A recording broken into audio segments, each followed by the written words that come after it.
Hi friends, welcome. Hello world. ఈ రోజు వచ్చేసి మనము నంద్యాల జిల్లా బనగానపల్లి మండలంలో ఇక్కడ కనిపిస్తుంది కదా శివాలయం అన్నమాట. మనకి ఈ శివాలయం వచ్చేసి మనకు పరశురామ ప్రభువు నిర్మించిన ఈ ఆలయము. పరశురాముడు మనకు ప్రతిష్ఠించాడనమాట ఈ ఆలయంలో శివలింగాన్ని. మొత్తం కూడా యాగంటి మహానందిలో ఎలాగైతే శివలింగాలను ప్రతిష్ఠించాడో ఇక్కడ కూడా పరశురామ ప్రభువు ప్రతిష్ఠించాడని ప్రఖ్యాతి. ఈ ఆలయం పరిసరాలు ఎలా ఉంటాయి, గుడి విశేషాలు ఏమిటి అనేది ఈ వీడియోలో చూద్దాం. ఒకటన్ హలో వాళ్ళు, మీరు ఇప్పుడు చూస్తున్నారు కదా నందవరంలో ఉండే శ్రీ శివయ్య సన్నిధి. పూజారులు అయితే ఎవరు లేరు. అమ్మవారు అటు సైడ్ ఉండేది అమ్మవారు నాగేంద్ర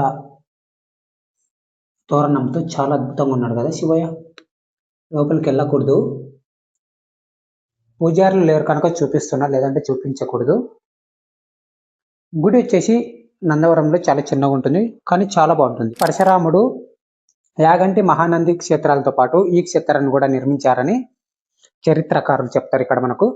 అంటే ఈ లోకల్ విలేజ్ వాళ్ళని అడిగితే చెప్పారు.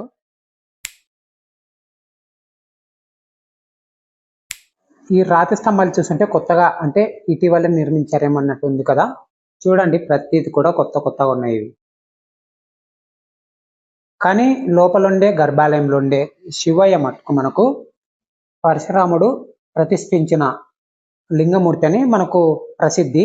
మనకు కార్తీక మాసంలో, శ్రావణ మాసంలో, అలాగే మహాశివరాత్రి పర్వదినాన చాలా వైభవంగా జరుగుతుంది అన్నమాట. నందవరం చౌడమ్మదేవి ఆలయానికి దగ్గరలో ఒక 200 మీటర్ల డిస్టెన్స్ దూరంలో మాత్రమే ఉంటుంది ఈ ఆలయం వచ్చేసి. పరిసరాలు వచ్చేసి ఈ విధంగా ఉంటాయి.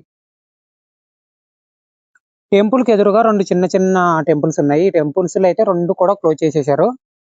ఇక్కడ నందీశ్వరుడు చూడండి, ఇక్కడ వచ్చేసి ఇక్కడ సగం వరకే ఉన్నాడు.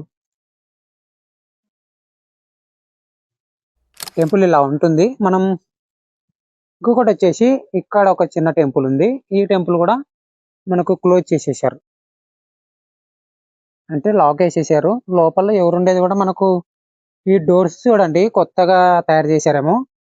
ఎక్కడ కూడా ఒక రంధ్రం కూడా లేదు. చిన్న గంటలు చాలా బాగున్నాయి. గోపురం వచ్చేసి, అంటే గుడి గోపురం చూడ్డానికి చూడముచ్చటగా ఉంది. చిన్న గుడి అయినా అక్కడ చూడండి, అవి అక్కడ తొళ్ళు ఉన్నాయి చూడండి, ఇక్కడ కనిపించే తొళ్ళు. ఆ తొళ్ళు చూడండి ఎంత బాగా చెక్కారో.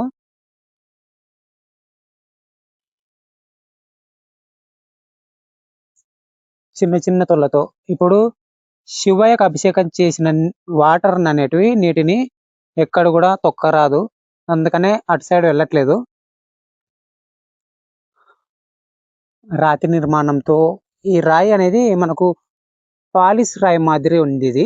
అంటే మనం ఇటు సైడు మనకు నందవరం అంటే నంద్యాల జిల్లా సైడ్ వస్తుంది, అంటే బనగానపల్లి మండలము. ఇటు సైడ్ వచ్చేసి మనం మొత్తం కూడా ఇలాంటి రాళ్ళని చూడొచ్చు. ఇళ్ళని నిర్మించడానికి కూడా ఇలాంటి రాళ్ళనే వాడతారు అనమాట ఇక్కడ ఉన్న ప్రదేశంలో.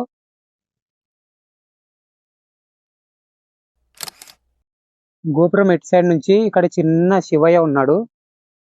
చూద్దాం దగ్గరికి వెళ్ళి. ఎవరో పెట్టేసి వెళ్ళిపోయినట్టున్నారే, ఎవరు పెట్టారో తెలియదు కానీ ముగ్గురిని పెట్టేశారు, గంటని, శివయ్యని, నందిని.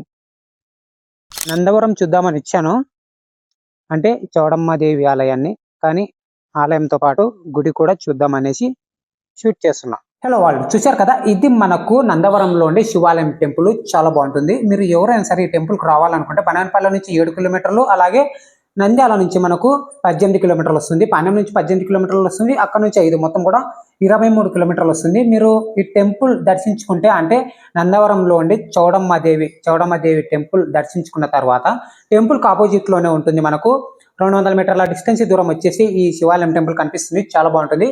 మనం ఇక్కడ స్టే చేయొచ్చు, అంటే ఒక 5 అవర్స్ వరకు స్టే చేసి వెళ్ళిపోవచ్చు. ఎవరైనా ట్రావెలర్స్ కానీ ఫ్యామిలీతో వస్తుంటారు కదా చాలామంది, వాళ్ళకి టెంపుల్ సజెషన్ చేస్తాను నేను, చాలా బాగుంటుంది.